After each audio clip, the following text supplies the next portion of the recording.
गुरुदेव, आपके श्री चरण में हम बारंबार प्रयोग शुद्धि पूर्वक नमोस्तु करते हैं।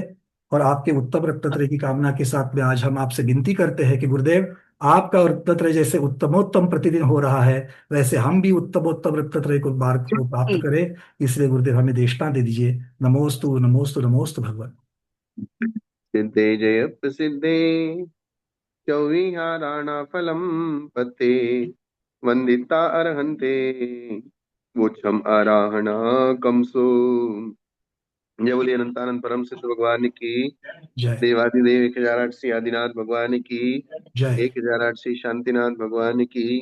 जय पार्श्वनाथ भगवान की। जय महावीर भगवान की। जय परम पूज्य दर्शनाचार्य पुष्पदंताचार्य भूतबली आचार्य गुणधर आचार्य यतिवृषभाचार्य वीरसेन स्वामी अकलंक स्वामी समंत भद्राचार्य आदि समस्त अंग पुरुधारी महामुनि राजों की। जय परम पूज्य आचार्य श्री शांति सागर जी आदि सागर जी महावीर कीर्ति जी विमल सागर सन्मति सागर जी गुरुदेव की।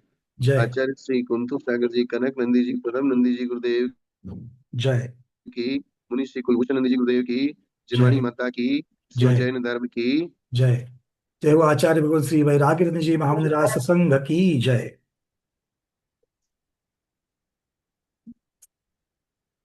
आज इस आचार्य पद के अवसर पर आचार्यों का पद एक महान पद है। ये परमेष्ठी का पद है।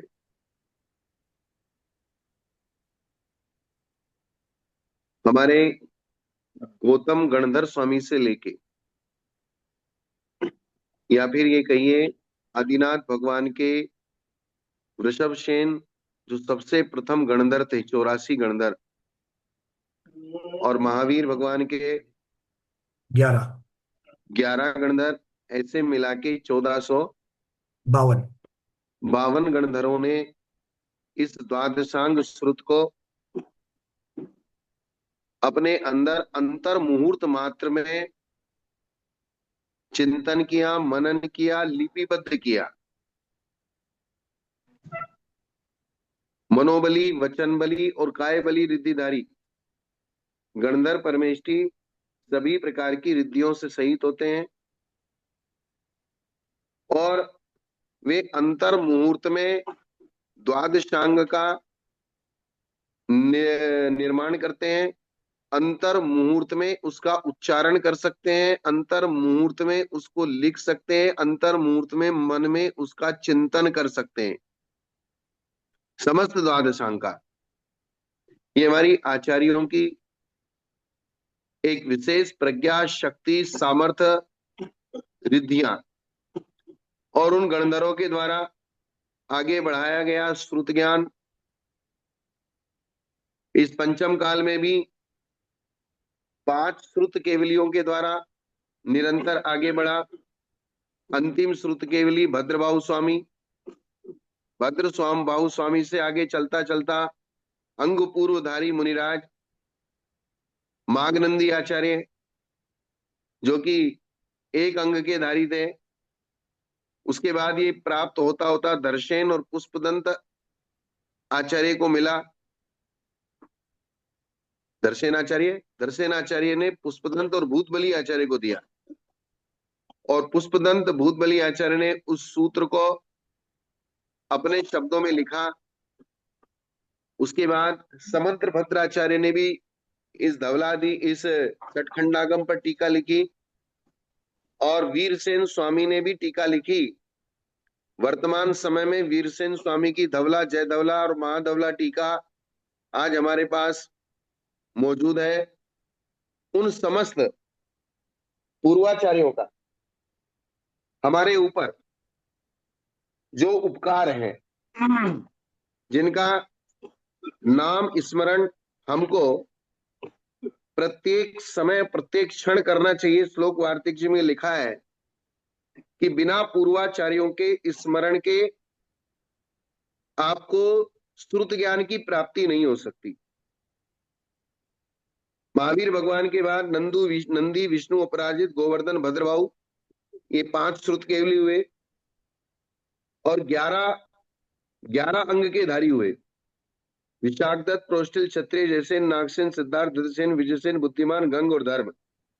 फिर नक्षत्र जयपाल, पांडु, द्रुमसेन, कंस, 11 पूर्वधारी। फिर उसके बाद समुद्र, भयभद्र, जयबाहु, लोहारी है, ये एक अंग के धारी हुए। फिर उसके बाद अरदबली आचार्य ने संपूर्ण संघ को बुलाया और अलग अलग संघों की व्यवस्था दी और कहा कि पंचम काल में साधु लोग संघ के पक्षपात से शहीद रहेंगे। दर्शन आचार्य को प्राप्त हुआ। फिर पुष्पदन, भूतबली, उमा स्वामी, समंत्रभद्र, अकलंक, पूज्यपाद, विद्यानंदी, नेमीचंद, वीरसेन, जयसेन, नयसेन, रविसेन, यति वृषभ, लोहाचार्य, पात्र केशरी, मानतुम, कुमुदचंद्र, अमित गति, अमरचंद, वादीप सिंगुरी, इंद्रनंदी, पद्मनंदी, माणिक्यनंदी, वीरनंदी, वसुनंदी, कनकनंदी, माघनंदी, अभयनंदी, दुर्गदेव, सोमदेव, सूरी, सकल कीर्ति, नागस्ती, सुखचंद्राचार्य आदि ऐसे हजारों मुनिराज आचार्यगण हुए जिन्होंने उस द्वादशांग की परंपरा को सुरक्षित हम लोगों तक पहुंचाया। उसके बाद आचार्य शांति सागर जी, वीर सागर जी, शिव सागर जी, धर्म सागर जी, अजित सागर जी, वर्धमान सागर जी, उसके बाद आचार्य आदि सागर जी, महावीर कीर्ति जी, विमल सागर, सन्मति सागर जी, संभव सागर जी, कुंतु सागर जी, कनक नंदी जी, पद्म नंदी जी, इस प्रकार से क्रम क्रम से जिस प्रकार एक सुरक्षित पाइपलाइन जहां से पानी प्रारंभ होता है और जहां आपको पीना होता है वो पाइपलाइन सुरक्षित है तो आपके पास पहुंचने वाला पानी भी सुरक्षित रहेगा। और अगर पाइपलाइन कहीं से भी डैमेज हुई, कहीं से भी उसके अंदर कोई लीकेज हुआ तो बाहर की गंदगी उसके अंदर प्रवेश करके जहां वो टोंटी में आपके पास पानी आएगा वो फिर दूषित होके आएगा। इसी प्रकार से हमारे पूर्वाचार्यों ने उस श्रुत ज्ञान के प्रवाह को, श्रुत ज्ञान रूपी जल के प्रवाह को हमारे पहुंचने तक आज तक उसको यथावत सुरक्षित रखा। भले ही वो पाइपलाइनें जमीन के अंदर गड़ी होती हैं, उन आचार्यों ने, साधु संतों ने जो पुरुषार्थ किया, नेमी चंद्राचार्य जिन्होंने गोमटसार, जीवकांड, कर्मकांड, लब्धिसार, छपनासार, त्रिलोकसार, यति वृषभाचार्य जिन्होंने त्रिलोपन्नति, और इस प्रकार से अनेक आचार्यों ने इस प्रकार इस श्रुत ज्ञान को व्यवस्थित और सुरक्षित रख के हम तक पहुंचाया। ये सबसे बड़ा उपकार है। और वर्तमान में जितने भी आचार्य हैं उन लोगों की हम लोगों तक, हमको ये आज तक गर्व होता है कि हमारे गुरुओं ने कभी हमारे साथ श्रुत ज्ञान के निमित्त से छल नहीं किया। अर्थात जो आगम की परंपरा थी, जो शास्त्र में लिखा था वही हमको दिया। ऐसे भी देखने में आता है कि शास्त्र में क्या लिखा है और दिया क्या जा रहा है, लेकिन हमारे गुरुओं ने, आचार्य महावीर कीर्ति जी गुरुदेव, आचार्य सन्मति सागर जी गुरुदेव, आचार्य विमल सागर जी गुरुदेव, आचार्य संभव सागर जी, आचार्य कुंतु सागर जी, आचार्य, इन लोगों ने, इन आचार्यों ने जो हम तक पहुंचाया, शास्त्र में जो लिखा उसको यथावत हम तक पहुंचाने की कोशिश की। और हम भी ये जिम्मेदारी समझते हैं इस आचार्य पद पर बैठकर कि हम उसको यथावत आप लोगों तक पहुंचाएं। यही सबसे बड़ा आचार्य पद का गुण है, शिक्षा देना, दीक्षा देना, प्रायश्चित देना, संग्रह और निग्रह करना। आचार्य का गुण क्या है? संग्रह संग्रह और और निग्रह। निग्रह करना, शिष्यों का संग्रह करना और साथ में उनको धर्म के मार्ग पर लगाकर अगर कहीं दंड की व्यवस्था बनती है, अपराध की व्यवस्था बनती है तो उनको यथावत निग्रह करके दंडित भी करना। क्योंकि आत्मानुशासन जी में एक चीज लिखी है कि साधु लोगों को राजा लोग दंड नहीं दे सकते, साधु लोगों को समाज के प्रमुख लोग दंड नहीं दे सकते, क्योंकि राजा लोग उसको दंड देते हैं जिसके पास धन होता है, साधु लोगों के पास धन नहीं होता, इसलिए राजा को दंड देने का कोई मतलब नहीं। नहीं रहा। और इसलिए साधु लोगों को अगर कोई सही मार्ग पर चला सकता है तो वो आचार्य परमेष्ठी के गुणों से सहित आचार्य होगा, वो साधु लोगों को सही मार्गदर्शन कर सकता है। और उस आचार्य की जिम्मेदारी है कि वो साधुओं को भी और श्रावकों को भी सही मार्गदर्शन में ले।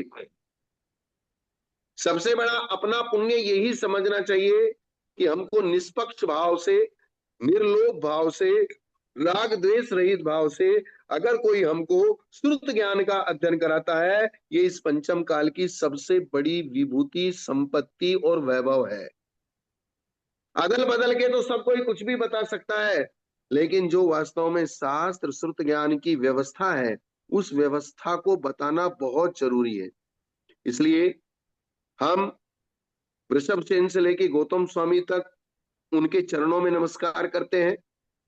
फिर उसके बाद गौतम स्वामी से लेकर जितने भी अंगपूर्वधारी मुनिराज हुए, उनके चरणों में नमन करते हैं। उसके बाद इस पंचम काल में जो अरतबली आदि, दर्शन आदि मुनिराज आचार्य हुए, उनके चरणों में नमन करते हैं। जिन जिन आचार्यों से लिखित शास्त्रों को और ग्रंथों को हम पढ़ते हैं, उन सब के चरणों में हम नमन करते हैं कि सबसे बड़ा उपकार अगर कुछ किया है तो उन आचार्यों ने किया है जिन्होंने उस श्रुत की परंपरा को अक्षुण्ण रखा है, अखंड रखा है और सुरक्षित रखा है।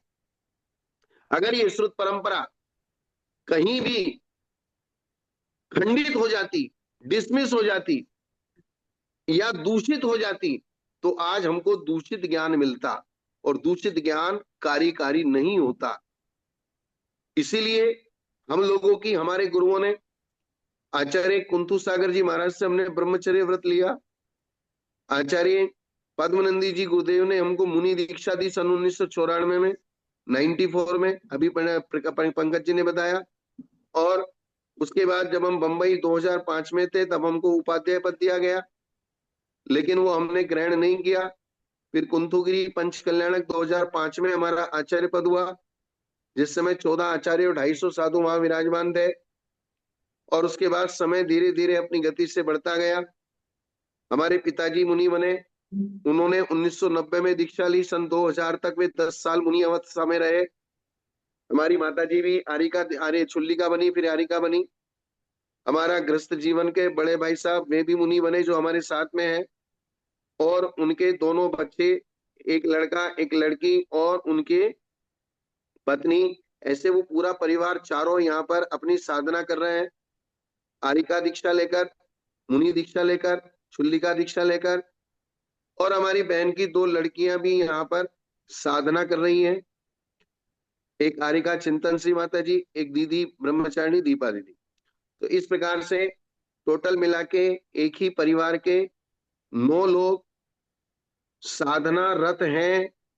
और ये मैं समझता हूँ कि एक परिवार के अंदर जब हमने अपने बड़े भाई को दीक्षा दी थी, उस समय हमने अपनी माँ को, बड़े भाई को और बड़े भाई के बेटे को, यानी कि दादी को, बेटे को और पोते को, तीनों को एक साथ एक ही स्टेज पे 3 पीढ़ियों की दीक्षा हुई थी। कहने का मतलब, सबसे बड़ी चीज हमारे गुरुओं से हमें जो मिला है वो अनमोल है। अनमोल इसलिए है क्योंकि इसमें कोई मिलावट नहीं हुई है। जो मिला है वो शुद्ध मिला है, और शुद्ध की कीमत होती है, अशुद्ध की कोई कीमत नहीं होती। आज यहाँ पर सम्मेश शिखर जी में हम यहाँ रह रहे हैं, 3 साल हुए, 3 चातुर्मास हमने किए, लेकिन हमको सम्मेश शिखर जी में आज तक भी ऐसा नहीं लगता कि हम कोई बहुत पुरानी जगह रह रहे हैं। रोज नयापन लगता है। सम्मेश शिखर जी का पहाड़ है, वंदना करने जाते हैं साधु लोग, साधु लोगों की चर्या का पालन होता है, नाना प्रकार के विधान होते रहते हैं, पूजा होती रहती है, स्वाध्याय करने का अवसर मिलता है। 4-4 क्लासें हमारी चलती हैं। सुबह प्रातःकाल श्लोक वार्तिक पढ़ते हैं, दोपहर को जय धवला जी की क्लास चलती है, फिर भगवती आराधना क्लास चलती है, शाम को त्रिलोक सार की क्लास चलती है। और इस प्रकार से हम अपने गुरुओं के लिए नतमस्तक हैं कि जिन्होंने हमको बहुत छोटी सी उम्र में, जिस समय हम बहुत घबराते थे, तो भी उन्होंने हमको मोटिवेशन करके समझा के कि आप इस उम्र में दीक्षा लोगे तो आपका आगे जाके बहुत अच्छा विकास होगा और आचार्य गुरुदेव पद्मनंदी जी के साथ हम 4 साल रहे दीक्षा लेने के बाद। 4 साल ब्रह्मचर्य अवस्था में रहे और 4 साल दीक्षा लेने के बाद रहे, कुल टोटल 8 साल। तो 8 साल में हमने धवला, जयधवला, धवला जी, गोमटसार, जीवकांड, कर्मकांड, लब्धिसार, छपनासार, त्रिलोकसार, त्रिलोक पंडिती, मूलाचार, भगवती आराधना, मूलाचार प्रदीप, आचार सार, चारित्र सार आदि आदि, अनगार धर्मामृत, सागार धर्मामृत, बहुत सारे श्रावकाचार आदि सबका अध्ययन हमने गुरु जी के साथ 4 साल में रह के किया है। सर्वार सिद्धि, प्रमेय, रत्नमाला आदि आदि। तो इस प्रकार से आज हम इस क्लास में बैठते हैं। कम से कम यहाँ 250 लोग बैठे हुए हैं और 30 साधु यहाँ मेरे सामने भी इस क्लास को प्रतिदिन सुनते हैं। कहीं अगर मुझे समाधि के समय में जाना पड़ता है तो वहां भी मैं ये कोशिश करता हूँ कि वहां भी क्लास चले। आज भी मुझे 20 पंथी कोटि में जाना है। सूरतनमती माता जी जो अपनी वयोवृद्ध 50 साल जिनकी दीक्षा को हुए, उनका भी आज जो है दीक्षा दिवस है। और हमारे संघ में भी बसंत पंचमी को बहुत सारी माताजियों का, चिंतन श्री माता जी का दीक्षा दिवस है और सम्यक श्री माता जी का दीक्षा दिवस है। दो का दीक्षा दिवस है। यानी कि कहने का मतलब ये है, कहने का मतलब मेरा सिर्फ इतना सा है कि हम लोग एक ही चीज हमने सीखी है कि जितना हम स्वाध्याय और द्वादशांग का अध्ययन करेंगे उतना हम सही सम्यक ज्ञान की तरफ चलेंगे। बिना ज्ञान के बिना ज्ञान के न चारित्र में विशुद्धता आएगी और न ही सम्यक दर्शन में विशुद्धता आएगी। इसलिए ज्ञान को मध्य दीपक रखा है। और हमारे पंकज जी शाह, मुझे बड़ा आश्चर्य होता है कि 250 लोगों को प्रतिदिन 2 घंटे तक लेकर बैठना और धर्म की चर्चा सुनाना। पहली बात तो है कि आज के इस जमाने में कोई धर्म की चर्चा सुनना ही पसंद नहीं करता। सब लोगों को मनोरंजन ज्यादा पसंद है। लेकिन फिर भी पंकज जी साहा जितना पुरुषार्थ करते हैं और साथ में बैठने वाले, सुनने वाले जितना पुरुषार्थ करते हैं, किसी को कम समझ में आए चाहे ज्यादा समझ में आए, लेकिन फिर भी वे पूरा बैठने का पुरुषार्थ करते हैं, सुनने का पुरुषार्थ करते हैं। इसलिए आज इस अवसर पर हमारे संघस्थ 15 मुनिराज, 15 हरिका माता जी, छुल्लिका माता जी और दीदी भैया जी, और उसके साथ साथ आप सब लोग जो जूम पे बैठे हैं 250 लोग, और हमारे पंकज जी साहब, उन सब लोगों के लिए हमारा ये बहुत बहुत आशीर्वाद है इस अवसर पर कि आप लोगों का ज्ञान ध्यान निरंतर वृद्धि को प्राप्त होता रहे।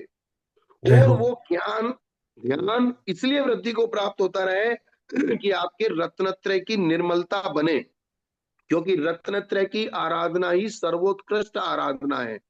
रत्नत्रय की विशुद्धि ही सर्वोत्कृष्ट विशुद्धि है। रत्नत्रय ही इस द्वादशांग का सार है। कल ही भगवती आराधना में आया था कि द्वादशांग का सार अगर कुछ है तो वो रत्नत्रय है।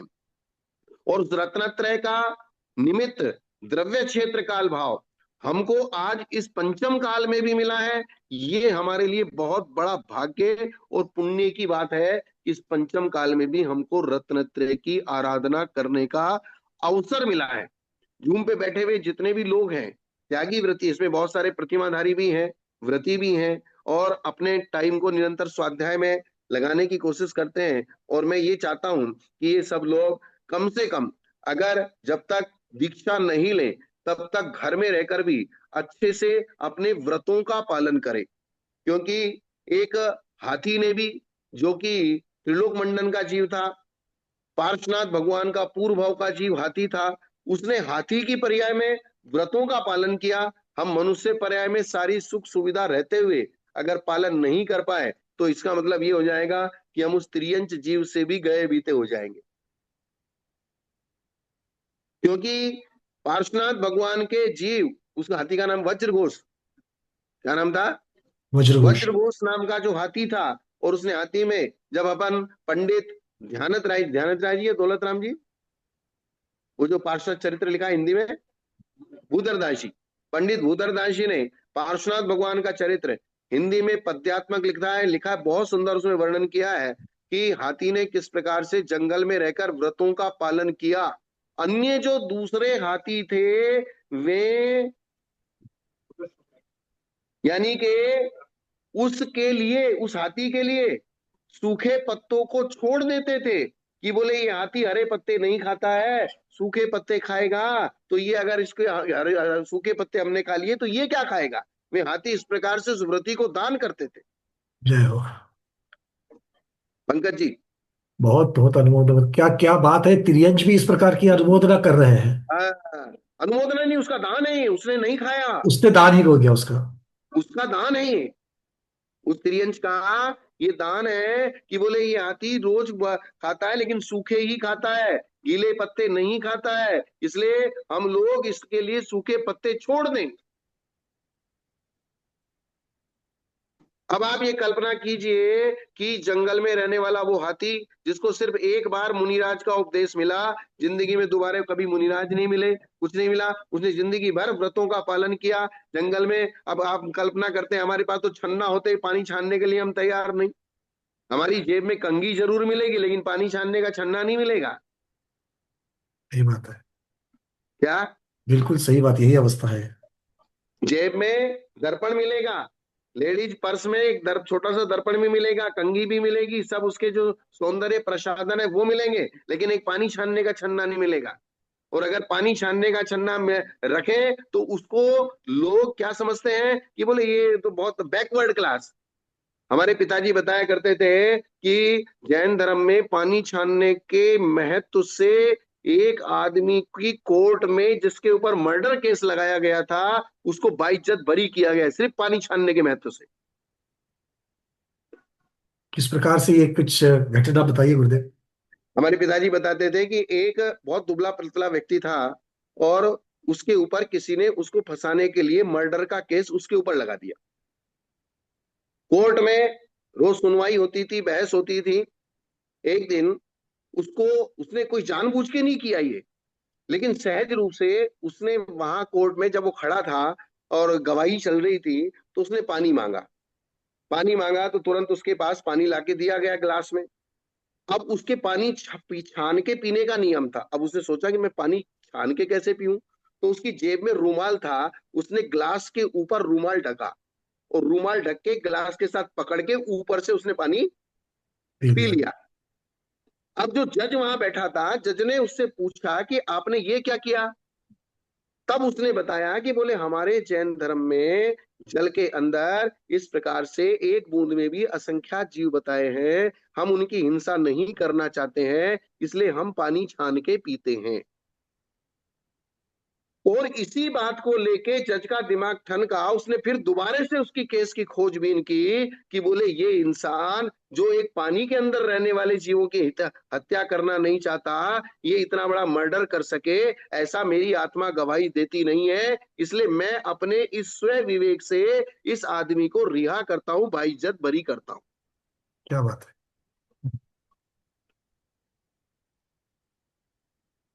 मतलब जैनों की पहचान ये थी कि जैन लोग रात्रि में नहीं खाते, कहीं सड़क के ऊपर बाजार में भी अगर कोई पानी छान के पी रहा है, दूर से देखने वाला आदमी ये पहचान लेता है कि ये जैनी आदमी है। बिल्कुल बिल्कुल ऐसा होता है। और आजकल की ये स्थिति है कि अगर किसी शादी में जैन लोगों के लिए पहले कुछ जैन लोग भी आएंगे, जैसे किसी अन्य समाज वाले की शादी, आपकी वहां दोस्ती है, मित्रता है, तो उसके यहाँ गए तो उसने सोचा कि मेरे यहाँ कम से कम 40-50 जैन लोग आएंगे, तो उसने एक व्यवस्था बनाई कि भाई जैन लोग रात में नहीं खाते, तो उन 40-50 लोगों की दिन में ही खाने की व्यवस्था। जब वे जैन लोग वहां पहुंचे तो उनसे कहा भाई आपकी दिन में खाने ही, हमको तो चलता है।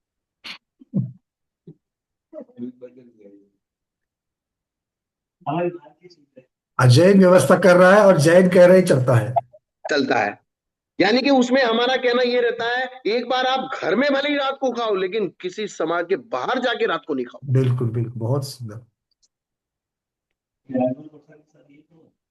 तो इस प्रकार से कहने का मतलब क्या है कि हमारे पास जो वर्तमान में, आप ये कल्पना कल्पना कीजिए, इसको इमेजिनेशन कीजिए कि एक पानी में रहने वाला मगरमच्छ एक पूर्व कोटि तक व्रतों का पालन करके स्वर्ग जाता है, जी। जो 24 घंटे पानी में रहता है। महामत्स्य, ऐसे बहुत सारे जीव हैं जिन्होंने व्रतों का पालन करके और त्रियंच पर्याय में देश व्रत का पालन करके जो स्वर्ग आदि में गए, हमारी स्थिति निरंतर 24 घंटे सारी अनुकूलताएं, सारी सुख सुविधाएं, सारी व्यवस्थाएं हमारे पास होते हुए भी हम व्रतों का पालन नहीं कर पा रहे हैं, इसका मतलब ये हमारा बहुत बड़ा दुर्भाग्यपन है। इसलिए जितने भी लोग यहाँ बैठे हैं उन सबसे मेरा यही आशीर्वाद है इस अवसर पर कि हम एक भी क्षण बिना व्रतों के ना गवाएं, एक भी क्षण बिना व्रतों के ना रहें। और व्रतों का मतलब बस इसमें हमारा धर्म भी पालन होता है, हमारे शरीर की भी सुरक्षा होती है, हमारा जो है अनाप शनाप भोजन पान आदि बंद हो जाता है, इस प्रकार की व्यवस्था। और तभी जाके हमारी सुसम्यक समाधि हो पाएगी, नहीं तो समाधि कैसे होगी।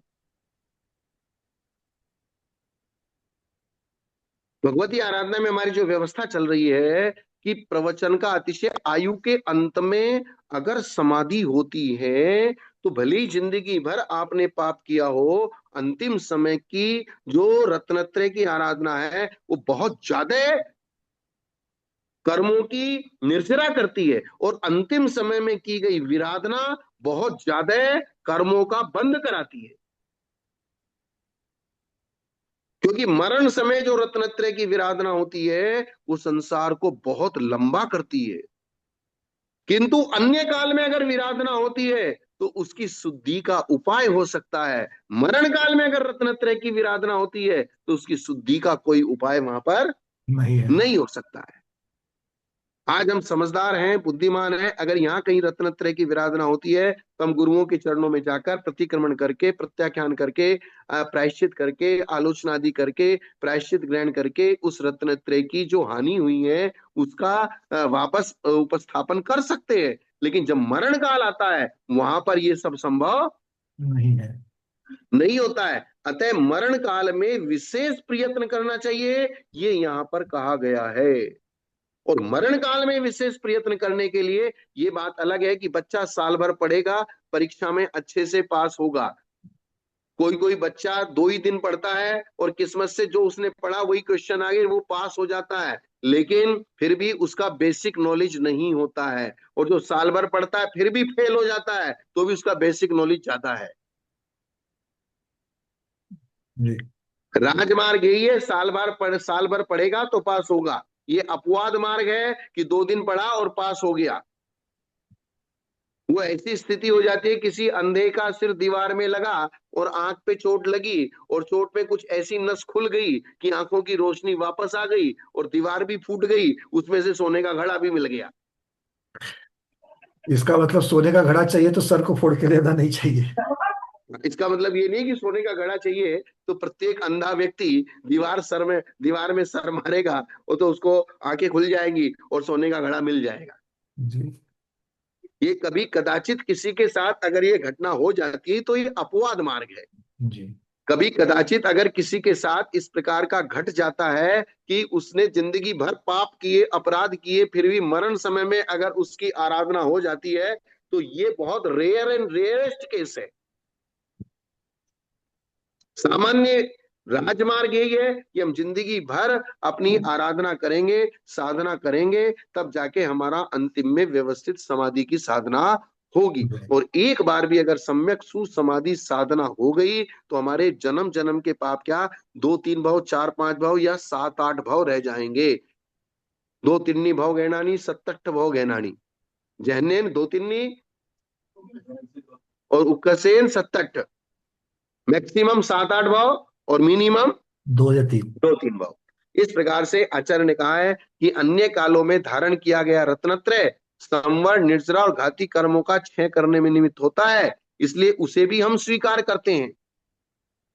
अन्य कालों में धारण किया गया मरण काल नहीं है, और अगर अन्य कालों में रत्नत्रय धारण किया है तो वो भी केवल ज्ञान को प्राप्त कराता है, घाती कर्मों को नाश करने का कारण बनता है। इसलिए अन्य कालों में धारण किया गया रत्नत्रय विफल नहीं है। और तत्वार सूत्र में कहा गया है सम्यक दृष्टि श्रावक मुनि अनंतानुबंधी कसाय का विश्लेषण करने वाला, दर्शन मोह का क्षय करने वाला, उपशम श्रेणी वाला और उपशांत मोह, छपक श्रेणी, क्षीण मोह, और जिन इनके क्रम से असंख्यात गुणी क्रम से निर्जरा होती है। तो जब इनके सम्यक दर्शन आदि गुणों के निमित्त से असंख्यात गुणी निर्जरा होती है तो वे निष्फल कैसे हुए। जो साध्य है क्षायिक सम्यक्त, क्षायिक ज्ञान, छायिक चारित्र, वो सब अन्य काल में की गई रत्नत्रय की भावना से ही प्राप्त होता है। भावना भवनाशिनी, भावना भव वर्धिनी। भावनाएं जैसा जैसा आश्रव करेंगे, जैसी जैसी भावना करेंगे, जैसा जैसा चिंतन करते जाएंगे, वैसा वैसा हमारे अनुकूल परिस्थितियां बनती जाएंगी। अगर आप संसार का चिंतन करेंगे, संसार की भावनाएं करेंगे, तो वैसी परिस्थितियां बन जाएंगी। मोक्ष मार्ग का चिंतन करेंगे, इसलिए भले ही आप बिल्कुल भी लायक नहीं हो कि हम दीक्षा ले लें, लेकिन फिर भी रोज 24 घंटे भगवान के सामने, भगवान वो दिन कब आए, कब हम अपने हाथों में हार करेंगे, हमारे हाथ में पिछली कमंडल होगा, हम अपनी साधना करेंगे, अपने जो है अपनी साधना और आराधना में लीन होके सुसम्यक समाधि मरण करेंगे। आप कल्पना करो, प्रायोपगमन मरण, जिसमें जिस समय मुनिराज धारण करते हैं, अपने शरीर को लकड़ी के समान छोड़ देते हैं। प्राण चाहे 1 दिन में निकले, 2 दिन में निकले, 4 दिन में निकले, 5 दिन में निकले, न अपने हाथ से करवट बदलते हैं, न अपने आप कोई कोई उठा के उनको कांटों में पटक दे, वहीं पड़े रहते हैं, हिलते नहीं है, डुलते नहीं है। जब सिर्फ साधना किसके लिए, बस एक बार हो जाए, एक बार हो जाए, एक बार भी अगर ये चीज हो गई तो अनंत संसार कट जाएगा। इसलिए इतना पुरुषार्थ उस समाधि के लिए, उस रत्नत्रय की साधना के लिए। जिनके दिमाग में बस जाती है वो कर लेते हैं, नहीं बसती तो अनादिकाल से भटक रहे हैं। अनादिकाल हो गया भटकते भटकते, अनादिकाल से अनंत काल तक और भटक लेंगे, उसमें तुम्हारा कुछ बिगड़ तो रहा ही नहीं है। आत्मा तो जो की तो है, ठीक है, कोई बात नहीं, भटकते रहेंगे, ये बात है। इसलिए पंकज जी, हमारा कहना सब लोगों के लिए यही आशीर्वाद है, हमारे सब साधुओं के लिए, हमारे कि जो चीज हमको मिली है और जो व्यवस्था हमको मिली है, वो व्यवस्था इस पंचम काल के अनुसार बहुत ही माकूल व्यवस्था है। आज यदि टेक्नोलॉजी, भले ही टेक्नोलॉजी बढ़ती जा रही है, टेक्नोलॉजी के जमाने में भी उसका सदुपयोग करने वाले आज आप 250 लोग यहाँ बैठ के मेरा आराम से शास्त्र का अध्ययन कर रहे हैं। जी, जय बोलिए पार्श्वनाथ भगवान की। जय। तो आचार्य हाँ, विभूति से वैराग्य जी महाराज की जय। आचार्य पधारो हर दिवस की जय। और पंकज जी कुछ बोलेंगे?